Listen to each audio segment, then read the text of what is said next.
విజయవాడ మాజీ MP YCP నేత కేశినేని నానికి సిట్టింగ్ ఎంపీ టీడీపీ నేత కేశినేని శివనాథ్ అలియాస్ చిన్నికి మధ్య జరుగుతున్న ఘర్షణ గురించి తెలిసిందే. ఇద్దరి సోదరుల మధ్య పరస్పర ఆరోపణలు కొనసాగుతున్నాయి.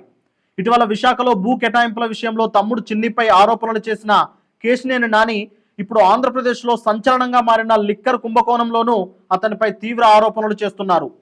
ఈ విషయంలో ఒక అడుగు ముందుకేసి ముఖ్యమంత్రి నారా చంద్రబాబు నాయుడుకు లేఖ రాసి సోషల్ మీడియా ప్లాట్ఫామ్ ఎక్స్ లో పోస్ట్ చేశారు. తన లేఖలో కేశినేని నాని ఏపీ మద్యం కుంభకోణంలో అరెస్ట్ అయిన కీలక వ్యక్తులు కేసిరెడ్డి రాజశేఖర్ రెడ్డి, అతని సన్నిహిత సహాయకుడు దిలీప్ పైలాతో విజయవాడ ఎంపీ కేశినేని శివనాథ్ కు సంబంధాలు ఉన్నాయని, అతని దగ్గర నమ్మదగిన సమాచారం ఉందని పేర్కొన్నారు. కేసిరెడ్డి రాజశేఖర్ రెడ్డి ఓ మాజీ ప్రభుత్వ సలహాదారు, ఈ కుంభకోణంలో ప్రధాన నిందితుడిగా అరెస్ట్ అయిన వ్యక్తి. కేశినేని శివనాథ్ అతని భార్య జానకి లక్ష్మి కేశినేనితో కలిసి ఫ్రైడ్ ఇన్ఫ్రాకాన్ ఎల్ఎల్పిలో నియమిత భాగస్వామిగా ఉన్నారని వెల్లడించారు. ఈ సంస్థ హైదరాబాద్లోని Jubilee Hills plot number 9 survey number 403లో నమోదైందని తెలిపారు.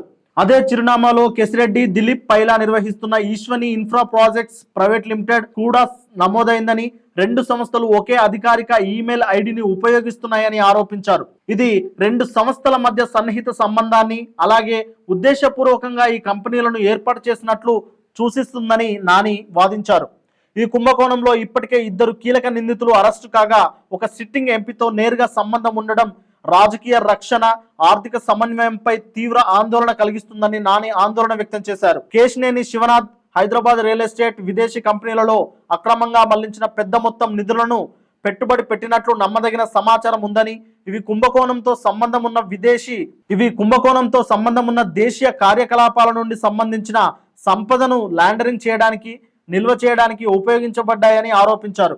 ముఖ్యమంత్రి చంద్రబాబు నాయుడును ఉద్దేశించి ఈ ఆరోపణలపై వెంటనే జోక్యం చేసుకోవాలని, ఉన్నత స్థాయి దర్యాప్తును ఆదేశించాలని కేశినేని నాని కోరారు.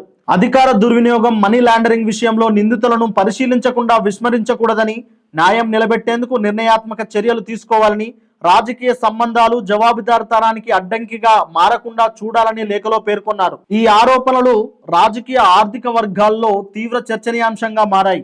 ఈ వివాదం ఎలాంటి మలుపులు తిరుగుతుందో అనేది రాబోయే రోజుల్లో దర్యాప్తు పురోగతిపై ఆధారపడి ఉంటుంది.